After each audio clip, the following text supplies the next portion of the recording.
give a warm Chattanooga welcome to Armando Carbonell. Out of the cold and rain, dust and sunshine came the music of cities and streets. The music and cities of the future wait beyond the edge. It's a bit of a tendency for people to think that the good times are always in the past. Everything's getting worse. There was a golden age. We don't have it anymore. I think historians often can show to us that that probably wasn't true in most cases.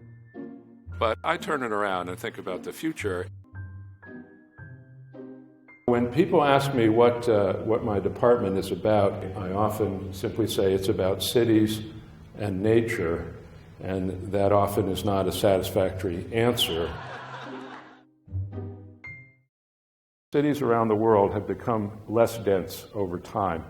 What that means is that as cities grow, they're going to consume even more land in the future than they have in the past.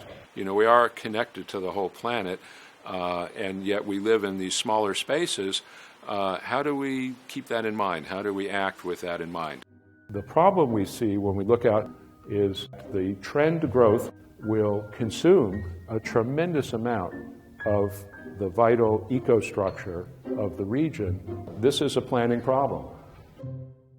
Immodestly, I suggest the remedy, regional planning. The megaregions are the series of cities that live within the context of a larger ecostructure. These are the places that are growing. I think maybe what's been missing in urban planning is an understanding of how to integrate these systems. They're not going to have a new government that covers 16 counties, so they're going to have to learn how to cooperate in order to do things that need to happen. The systems we're talking about really affect such large areas, and the kinds of infrastructure that we're talking about really need to be imagined over many jurisdictions, many communities, many states, and so we need to learn how to do that. I think it wouldn't be hard to find that there's enough land here to accommodate all of the growth that people might want without actually encroaching on any of the open space. And the message is that growth and protection of resources are not incompatible. So it's really a matter of actually analyzing the land that we have and using it more efficiently.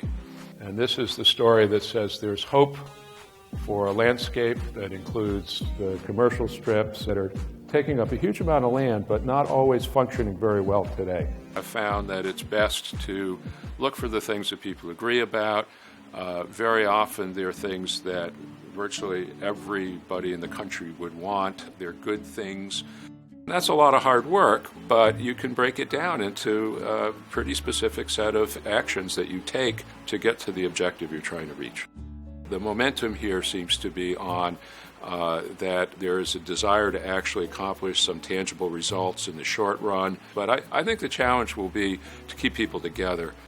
I think the more people understand the connection between their homes, their neighborhoods, their communities, and these larger systems and processes, and see that they're not antagonistic to each other, that there really is a kind of a synthesis here, building on a spirit that is based on, yes, we can do it, yes, this is a great place, people want to be here, we have the makings of something really terrific.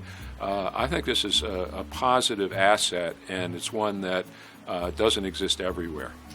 So my last quote from Gary Snyder, who we started with the world is places. I leave you with that.